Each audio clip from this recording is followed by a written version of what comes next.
Bienvenue sur la chaîne du Traqueur de livres. Salut et bienvenue sur la chaîne du Traqueur de livres. Aujourd'hui, un classique, Le Prince de Nicolas Machiavel, aux éditions Livre de Poche. Il y a plein d'éditions différentes, avec plein de références différentes. Moi, c'est celle-là que j'ai. C'est un classique de la littérature. Nicolas Machiavel, ou Niccolo di Bernardo del Machiavelli, est né le 3 mai 1469 à Florence, en Italie, ville où il meurt le 21 juin 1527. Il naît dans une vieille famille sans richesse et sans statut politique. Il est le troisième enfant de Bernard Machiavel, docteur en droit et trésorier pontifical à Rome, et de Bartolomea di Stefano Nelli, issu d'une vieille famille florentine de marchands. Bien que la famille connaisse régulièrement des difficultés financières, Nicolas, qui lit beaucoup, reçoit une solide éducation humaniste.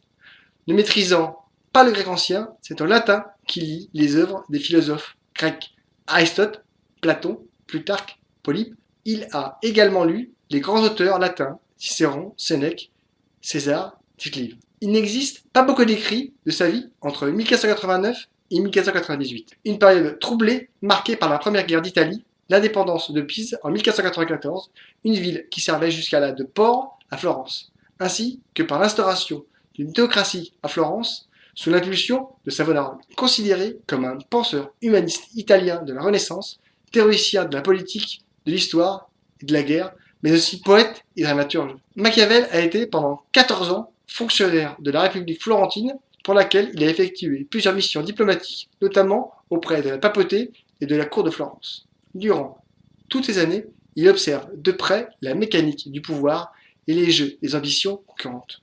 Machiavel est, à ce titre, avec Thucydide, l'un des fondateurs du courant réaliste en politique internationale. Deux livres majeurs ont surtout assuré sa célébrité. Le Prince et Discours sur la période décade de Tite-Live. Philosophe politique de première importance, il est l'un des fondateurs de la politique moderne et ses écrits inspireront plusieurs grands théoriciens de l'État, notamment Jean Bodin, Thomas Hobbes et John Locke, ainsi qu'un renouveau d'intérêt pour la notion de conscription très forte durant la République romaine.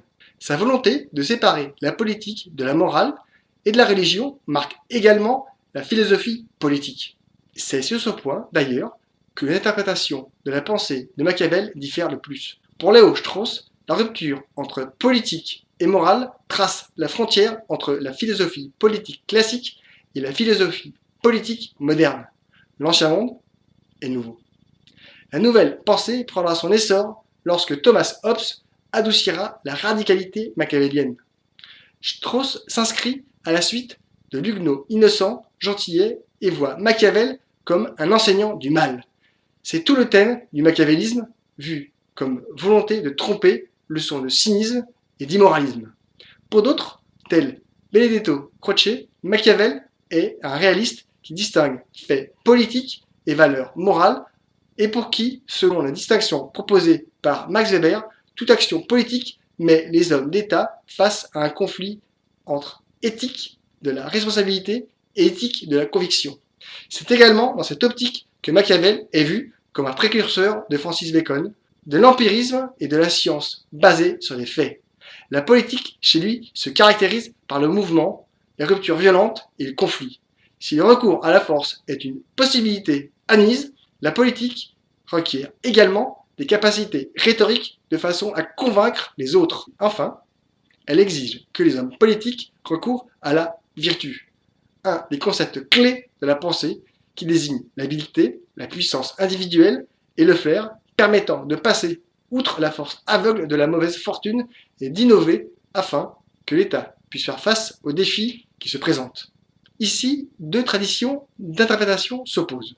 Ceux qui insistent, tels Nietzsche, sur le caractère aristocratique de l'homme d'État machiavélien et ceux qui, au contraire, mettent en avant le fait que dans une république où chacun a la liberté de participer aux politiques, il se trouvera nombre d'hommes disposant de la vertu nécessaire pour faire face aux défis à relever. Dans le discours sur la première décade de Tite-Live se fait jour le républicanisme de Machiavel. Celui-ci inspirera le républicanisme des révolutions anglaises du XVIIe siècle, ainsi que les formes de républicanisme qui émergeront à la suite de la Révolution française et de la Révolution américaine. Loin de voir un modèle à imiter dans Le Prince de Machiavel, Jean-Jacques Rousseau y voit une satire de la tyrannie qui rend d'autant plus nécessaire l'établissement d'une république. L'interprétation républicaine de Machiavel connaît un nouvel essor à la fin du XXe siècle. L'œuvre de Machiavel a été connue, étudiée, discutée, comme peu d'autres le firent dans l'histoire. Le Prince, qui a d'abord circulé sous forme manuscrite, est dédicacé à un cardinal et bien accueilli par le pape qui en autorise l'impression en 1531. L'œuvre se diffuse rapidement grâce au développement de l'imprimerie. Les idées de Machiavel ont un impact profond sur les dirigeants occidentaux. Le Prince est vite tenu en haute estime par Thomas Cromwell.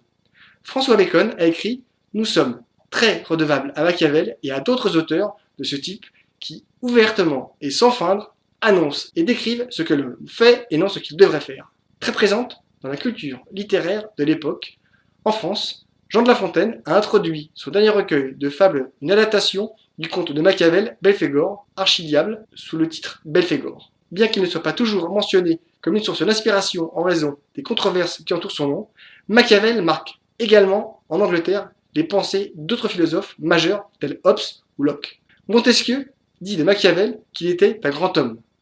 Le Prince comporte 26 chapitres. Dans chaque chapitre, Machiavel se sert des expériences passées pour appuyer ses dires. Dans le premier chapitre, il classe les États selon deux grands types, les républiques et les monarchies. Les monarchies sont soit héréditaires, soit gagnées par la guerre. À cette occasion, l'auteur est profondément marqué par des événements récents qui frappent l'Italie. Il parle surtout de César Borgia qui s'installe en Romagne et qui prépare des intrigues contre les Sforza dans le Milanais, tout en faisant en sorte d'évincer les Visconti. Dans le chapitre 2 à 11, l'auteur a pensé développer des moyens pour conquérir et conserver les principautés. Dans les chapitres 12 à 14, des questions militaires sont abordées et analysées, exemple à la pluie. Machiavel préfère une conscription nationale aux mercenaires. Ceux-ci coûtent cher et sont difficilement contrôlables. L'auteur a assisté au sac des villes par des mercenaires.